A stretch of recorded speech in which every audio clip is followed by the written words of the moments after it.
कौन सा विकास हुआ है? आप बता दीजिए, हाँ मत करिए, पूछ रहा हूँ आपसे कौन सा विकास हुआ है, फिर मैं बताऊंगा ना। राम को कोर्ट के चक्कर लगाने पड़े हैं। हेलो गाइस, आज की वीडियो में देखने वाले हैं मोहित शर्मा ने मोदी जी और अमित शाह को मुंह तोड़ जवाब दिया। इस वीडियो से अंधभक्तों की बोलती बंद कर दी मोहित शर्मा ने अपने जवाब से। चलिए देखते हैं video. Original video link description में। अगर आप हमारे चैनल पर पहली बार आए हैं तो हमारे चैनल को सब्सक्राइब करें, वीडियो को पूरा जरूर देखें। चलिए अब वीडियो शुरू करते हैं। कौन सा विकास हुआ है? आप बता दीजिए, हाँ मत करिए, पूछ रहा हूँ आपसे कौन सा विकास हुआ है, फिर मैं बताऊंगा ना। राम को कोर्ट के चक्कर लगाने पड़े है आपके पास जवाब? आपने क्यों राम जी को कोर्ट के चक्कर लगवाए? तो सरकार ने नहीं बनवाया राम मंदिर, राम मंदिर कोर्ट ने बनवाया है। ये बात आप समझिए और दोबारा मत बोलिएगा। जूता लेकर जेब में, उल्टी वाली जेब में इंतजार कर रही है कि एक बार प्रचार तो हो, समझ रहे हैं? पीछे वाली जेब में धर के घूम रही है और वही हालत होगी। तो भी सरकार देश में कोई भी सरकार हो जो किसान से उलझेगी, किसान से टकराएगी, ना उसका कोई वर्चस्व रहेगा, ना कोई इसका अस्तित्व रहेगा। ये बात दिखाना चाहता है देश का किसान। प्रेसिडेंट, देश के राष्ट्रपति साइंटिस्ट हुआ करते थे और आज क्या है? देश के प्रधानमंत्री चाय बेचने वाले हैं और गृह मंत्री तड़ी पार हैं। बहुत अच्छा लगता है ना आपको सुनने में? लगता है बहुत सम्मानित है। बदलू महोदय आपके बंगाल पहुंच चुका है और आप ध्यान रखिएगा, लेकिन अगर आपने भाजपा वालों को मौका दिया तो वो जो नाम बदलू बंगाल पहुंचा है ना, वो बंगाल का नाम बदल के कंगाल नहीं कर देगा, बंगाल को ही कंगाल कर देगा। इस रंगा बिल्ला प्रॉपर्टी डीलर वाले हावड़ा ब्रिज से लेकर देश के कश्मीर से कन्याकुमारी तक हर एक चीज का सौदा करना जानते हैं। वो सुरक्षित नहीं है, तो ऐसा उत्तर प्रदेश का मॉडल हमें कहीं और नहीं चाहिए। और अगर आपने बंगाल के बजाय, बिहार के बजाय, चुनाव प्रचार करने के बजाय अगर आपने उत्तर प्रदेश पे ध्यान दिया होता ना, तो आज ये उत्तर प्रदेश नहीं, ये उत्तम प्रदेश बन गया होता। लेकिन आज तो ये बदतर प्रदेश बन चुका है। आप ये समझिए, आपने तो सिर्फ नाम बदला है। अमित शाह जी कह रहे हैं कि देश का बहुत विकास हुआ है, बंगाल की बारी है, बंगाल में विकास करेंगे। क्या विकास? कौन सा विकास हुआ है? एक बात मुझे बताइए ना, कौन सा विकास हुआ है? आप बता दीजिए, हाँ मत करिए, पूछ रहा हूँ आपसे कौन सा विकास हुआ है, फिर मैं बताऊंगा ना। 370 हटा दी, राम मंदिर बन रहा है। यार आप लोग, भाई आप एक बात मुझे बताओ, कहाँ से पढ़ के? एक मिनट, अरे भाजपा उपलब्धि, भाजपा के नेता को लाकर बिठाओ ना एक दिन। राम मंदिर आप में कम से कम, भाई साहब जितनी बार भी इनसे उपलब्धि पूछ लो ना, जितने भी भाई वीडियो को देख रहे हैं सभी को देख लिएगा, पुरानी वीडियो में जब भी पूछू ना, नहीं सुनिए, जब भी इनसे पूछो तो ये राम मंदिर का ही नाम लेते हैं। फंडे खाना था, पैसा नहीं, ये राम मंदिर का ही नाम लेते हैं। राम मंदिर, आप एक बात मुझे बताइए, राम मंदिर देश की 133 करोड़ जनता की आस्था का प्रतीक है भगवान श्री राम। चाहे वो हिंदू हो, मुस्लिम हो, चाहे सिख हो, चाहे ईसाई हो, समझ रहे हैं आप? राम का आपने नाम लिया। एक बात मुझे बताइए, जब आप 3 तलाक का मुद्दा कोर्ट से पारित करा सकते हैं, तो क्या आपकी सरकार की इतनी औकात नहीं है कि भगवान श्री राम का मुद्दा कोर्ट से पारित कराने के बजाय सांसद से पारित कराते, पार्लियामेंट से पारित कराते? क्यों भगवान श्री राम को कोर्ट के चक्कर लगाने पड़े? है आपके पास जवाब? आपने क्यों राम जी को कोर्ट के चक्कर लगवाए? तो सरकार ने नहीं बनवाया राम मंदिर, राम मंदिर कोर्ट ने बनवाया है। ये बात आप समझिए और दोबारा मत बोलिएगा कभी भी किसी के आगे। और इनका जो विकास है ना, और उत्तर प्रदेश के मुख्यमंत्री के आगे मत पूछिएगा कि विकास कहाँ है वो, वरना क्या काम करेगा, सारे उत्तर प्रदेश में अनाउंसमेंट कर देगा कि सबका नाम आज से विकास, फिर जिसको भी खड़ा कर दो वही विकास दिखेगा। ये है इनका विकास। आज देश की गरीब जनता की वो हालत है कि जेब में अगर 5 रुपए भी ना हो ना, तो अगर आप शौचालय की बात गिनाने वाले थे, मुझे पता है आपके मुंह से ही पता चल गया था, समझ रहे हैं? आप शौचालय की बात करने वाले थे, तो गरीब जनता का वो हाल है कि अगर जेब में 5 रुपए भी ना हो तो गरीब आदमी शौचालय भी नहीं जा सकता। तो आपने गरीब आदमी के लिए करा क्या है? अगर भारतीय जनता पार्टी के पास कोई मॉडल है, शिक्षा के नाम पर, स्वास्थ्य के नाम पर, रोजगार के नाम पर और बेरोजगारी के नाम पर, या देश के किसान के नाम पर, तो आप उस पर चुनाव लड़िए ना। हिंदू और मुस्लिम के नाम पर कब तक चुनाव लड़ा जाएगा देश में? आपको शर्म आनी चाहिए कि माँ काली भी एक है और राम भी एक है। हिंदू मानने वाला माँ काली को भी मानता है, राम को भी मानता है। देश की 133 करोड़ जनता हिंदू, मुस्लिम, सिख, ईसाई सभी धर्मों में विश्वास रखती है। और देश के प्रधानमंत्री जी को तो बिल्कुल शर्म आनी चाहिए कि किसानों को छोड़कर वहाँ जाना उचित नहीं था। क्या आप अपने दिल पर हाथ रख के बोलिए, क्या प्रधानमंत्री मोदी को चुनावी रैली करनी जरूरी थी, या किसानों से पहले उनकी बात को जानना जरूरी था? यहाँ भी तो आ सकते थे एक बार कि आपकी क्या समस्या है, पहले आप बताइए। जब आपकी समस्या का समाधान होगा तब देश में चुनाव होगा। तब मैं मानता कि प्रधानमंत्री जी देश हित में कार्य कर रहे हैं और देश के लोग उनके साथ खड़े भी होते। आप बंगाल से आए हैं, किस तरह का माहौल है? माहौल पूरी तरीके से बीजेपी के लिए खराब है। आप ये समझिए, पब्लिक जूता लेकर जेब में, उल्टी वाली जेब में इंतजार कर रही है कि एक बार प्रचार तो हो। समझ रहे हैं? पीछे वाली जेब में धर के घूम रही है और वही हालत होगी जैसी भाजपा की सरकार जाएगी ना देश से। आप ये समझिएगा, जो बोलेंगे ना भाजपा के पक्ष में, पब्लिक यहाँ अड़ा के रखेगी जूता। जहाँ दिखे ना कि देश कैसे बिका, मुंह में तो बात की बात है चाचा, पहले तो सर पे ही पड़ेगा इनके कि रेलवे कैसे बिका, एयर इंडिया कैसे बिका, MTNL कैसे बिका, BSNL कैसे बिका। एक बात आप मुझे बताइए, कॉन्सेप्ट के थ्रू समझिए।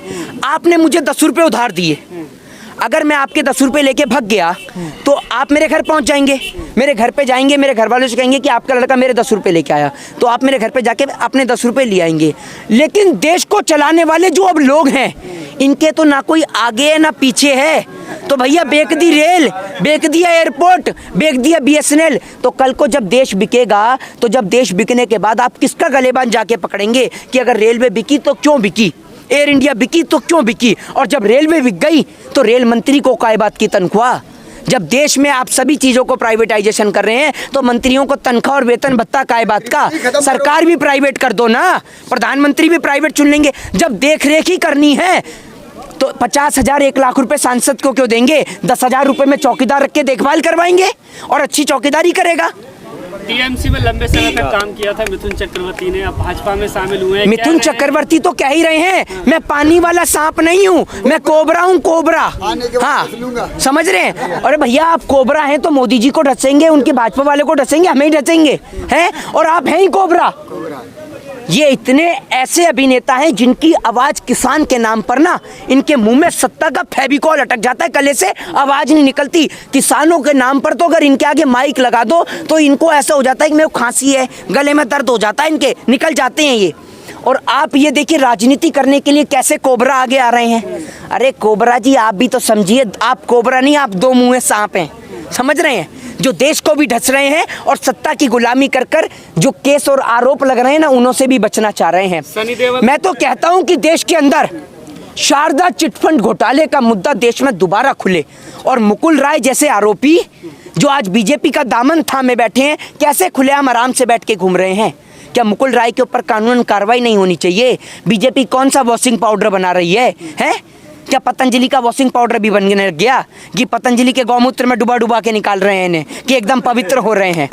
बताइए ना आप मुझे, तो कौन सा ऐसा वॉशिंग पाउडर है कि सारे आरोपी इधर जा रहे हैं और उधर साफ होकर आ रहे हैं? तो ये कॉन्सेप्ट है इनका। सर किसान कानून के बारे में बोल, ये कॉन्सेप्ट है इनका, फिल्मी बाजी से समझ रहे? तो पूछना है ये इनका कॉन्सेप्ट है सीधे तौर पर कि देश के अंदर ये पहले लोगों को परेशान करते हैं, जब लोग परेशान होते हैं तो वो सत्ता के पास पहुंचते हैं और सत्ता उनको ऐसे प्रेशराइज करती है कि आप पार्टी ज्वाइन करिए, आपके ऊपर से सारे आरोप साफ। तो पहले परेशान भी यही करते हैं, समाधान भी खुद देते हैं। जी आखिरी सवाल जी, अगर अब कानून वापस नहीं लेती है सरकार तो किसान हर राज्य में इसी तरह से बीजेपी के खिलाफ कैंपेन करेंगे, उसको हराने का काम बिल्कुल करेंगे? नहीं करना चाहिए क्या? जब यहाँ पर नहीं सुनी जा रही है किसान की बात तो किसान कहाँ जाएगा? दिल्ली भी जा चुका है, दिल्ली जा चुका है, दिल्ली घुसता है तो मारा जाता है किसान को, हरियाणा पंजाब से पहले दिन आता है तो मारा जाता है किसान को। अरे किसान पिटने के लिए नहीं बना, किसान कोबरा बता रहा है। आप ये बात समझिए, देश के अंदर 100 दिन हो गए देश के किसान की बदहाली के, 100 दिन हो गए देश की सरकार की बेशर्मी के, और देश के अंदर 100 दिन से ज़्यादा देश के किसान यहाँ सड़कों पर बैठे हुए हैं। लेकिन सरकारें इतनी नाकारा, इतनी निकम्मी सरकार देश के इतिहास में पहली बार, वो देश के प्रधानमंत्री जो एक और देश का किसान सड़क पे बैठा है, लेकिन किसान को देखना तो दूर की बात, सुनना तो दूर की बात, वहाँ चुनावी रैली और प्रचार कर रहे हैं। अरे आपको शर्म नहीं आती कि दिल्ली के अंदर किसान बॉर्डर पे डटा हुआ है, इनसे बात करने के लिए एक बार आप आ जाएं। आपको बंगाल जाना जरूरी है, आपका बंगाल दौरा जरूरी है। अरे देश के अंदर तो हर 6 महीने के बाद कहीं ना कहीं चुनाव होते हैं, चुनाव तो दोबारा भी आ जाएंगे, लेकिन जो देश के किसान के जो 300 से ज़्यादा किसान भाई शहीद हुए हैं वो दोबारा आ पाएंगे क्या देश के अंदर? और जो शहादतें लगातार बढ़ रही हैं उनका जिम्मेदार कौन है? क्या जवाब देगी देश की सरकारें? लेकिन मोदी जी किसान भी तो वहाँ जाके रैलियाँ कर रहे हैं। तो किसान क्यों ना करे? मतलब किसान को जब आप दिल्ली बॉर्डर पर, एक बात मुझे बताइए, अगर प्रधानमंत्री मोदी जी कह देंगे कि तीनों कृषि काले कानून वापस, तो क्या किसान बंगाल जाएगा? बंगाल में खड़ा हुआ है क्या इलेक्शन के लिए कोई इनके घर से? क्यों जाएगा वहां पर? तो ये प्रधानमंत्री मोदी को नहीं दिख रहा क्या? बंगाल क्यों गया? जब दिल्ली में ध्यान नहीं दिया गया, जब दिल्ली के अंदर किसान घुसता है, हरियाणा से, पंजाब से जब दिल्ली के अंदर पहले दिन आता है, तो इसके ऊपर आंसू गैस के गोले दागे जाते हैं, कभी इसके लिए कटीले वायरों का प्रयोग किया जाता है, कभी इसके ऊपर वाटर कैनन से पानी दागा जाता है। तो आप, ये पूरा देश देख रहा है आज किसानों के साथ में, और आप किसानों के ऊपर जब ध्यान नहीं देंगे तो किसान बंगाल भी जाएगा, असम भी जाएगा, तमिलनाडु भी जाएगा, केरला भी जाएगा और पुडुचेरी भी जाएगा। लेकिन मांग तो किसानों की जो नए कानून हैं उनको वापस करने की है। भाजपा को कश्मीर से कन्याकुमारी तक किसान जाकर अपना वर्चस्व दिखाएगा कि क्या ताकत है किसान की, और किसान से उलझने वाली सरकार की हालत क्या होगी, ये किसान आपको दिखाएगा। कि जो भी सरकार देश में, कोई भी सरकार हो, जो किसान से उलझेगी, किसान से टकराएगी, ना उसका कोई वर्चस्व रहेगा, ना कोई इसका अस्तित्व रहेगा। ये बात दिखाना चाहता है देश का किसान। कहा जा रहा है कि अब किसान सियासत करने लगे हैं, राजनीति में आएंगे क्या? तो एक बात मुझे बताइए, तो ये क्या राजनीति की कोई डिग्रियां दी जाती हैं? एक समय वो था कि देश को चलाने वाले देश के प्रधानमंत्री इकोनॉमिस्ट हुआ करते थे, और देश के प्रेसिडेंट, देश के राष्ट्रपति साइंटिस्ट हुआ करते थे, और आज क्या है? देश के प्रधानमंत्री चाय बेचने वाले हैं और गृह मंत्री तरी पार हैं। बहुत अच्छा लगता है ना आपको ये सुनने में? लगता है बहुत सम्मानित है। क्या बात कर रहे हैं, हद नहीं आती। तो आप ही लोगों ने, देश की जनता ने चुना है। तो आप लोगों में आप नहीं आते, आपकी सबसे ज्यादा भूमिका है, आपका तो बस नहीं चलता। आपने लोगों ने तो चाटुकारिता की सारी दे रही है ना, तो वोट देने के लिए परेशान किसने करा? मोहित जी, हम जैसे तो जेल भी जा रहे हैं सच दिखाने के चक्कर में। आप क्या करें बताओ? अब आप समझ ही नहीं पा रहे। आपके माध्यम से नेशनल चैनल को संकेत है, नेशनल चैनलों को संकेत है। नहीं डरते, आप क्यों डर रहे बोलने से? तो हमने कौन सा डरे? अरे भैया सुनिए, अगर हम डरते ना तो हम बोलते नहीं, समझ रहे हैं? नहीं, मैं क्या कह रहा हूँ, हम डरते तो हम बोलते नहीं, हम तो खुल के बोलते हैं और देश के किसान के समर्थन में बोलते हैं। अरे भाई आप सुनिए, देश के अंदर भगत सिंह को कोई चुनावी इलेक्शन नहीं लड़ना था, देश को आज़ादी दिलानी थी। राजगुरु सुखदेव को कोई चुनावी प्रचार नहीं करना था, देश में इलेक्शन नहीं लड़ना था। शहीद चंद्रशेखर आजाद को इलेक्शन नहीं लड़ना था, समझ रहे? तो वो लोग देश से प्रेम करते थे, और हम देश से प्रेम करने वाले लोग हैं। और आप इस बात को समझिए, हम इस गुलदस्ते के 4 सुनहरे फूल हैं, हिंदू, मुस्लिम, सिख और ईसाई। अगर एक फूल टूट जाएगा ना, तो पूरे गुलदस्ते की रौनक खराब हो जाएगी, और हमें इस रौनक को खराब नहीं होने देना। देश को बचा के रखना है, बरकरार करके रखना है। यही कह रहे हैं कि आप देश से प्यार करते हैं। भारतीय जनता पार्टी भी यही कह रही है, जो कुछ हो रहा है देश हित में हो रहा है, चाहे नोटबंदी हो, चाहे कोई और मामला हो, ये किसान बिल जो है ये भी इनके फेवर में आया है, और देश के किसानों का फायदा होगा, देश का फायदा होगा। एक बात मुझे बताइए, पिछले 7 सालों में देश के फायदे के तहत नाम बदलने के अलावा कौन सा फायदा इस देश ने देखा है? एक ऐसे मेडिकल कॉलेज का नाम बताइए जो प्रधानमंत्री मोदी जी के द्वारा बनाया हो। एक ऐसे हॉस्पिटल का नाम बताइए जो प्रधानमंत्री मोदी के द्वारा बनाया हो।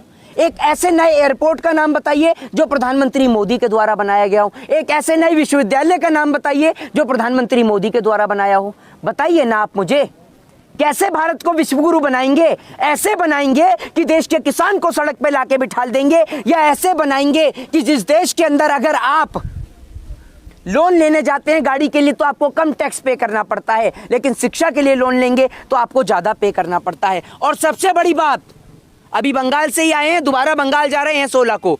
बंगाल के लोगों को साफ भैया हाथ जोड़ के निवेदन है कि नाम बदलू महोदय, आपके बंगाल पहुंच चुका है, और आप ध्यान रखिएगा। लेकिन अगर आपने भाजपा वालों को मौका दिया तो वो जो नाम बदलू। चलिए वीडियो यहीं पर ख़त्म करते हैं। अगर आप भी ऐसी वीडियो देखना पसंद करते हैं तो हमारे चैनल को ज़रूर सब्सक्राइब करें, वीडियो लाइक करें, वीडियो को ज़्यादा से ज़्यादा शेयर करें। थैंक्स फॉर वॉचिंग, और अपनी राय कमेंट में ज़रूर दें।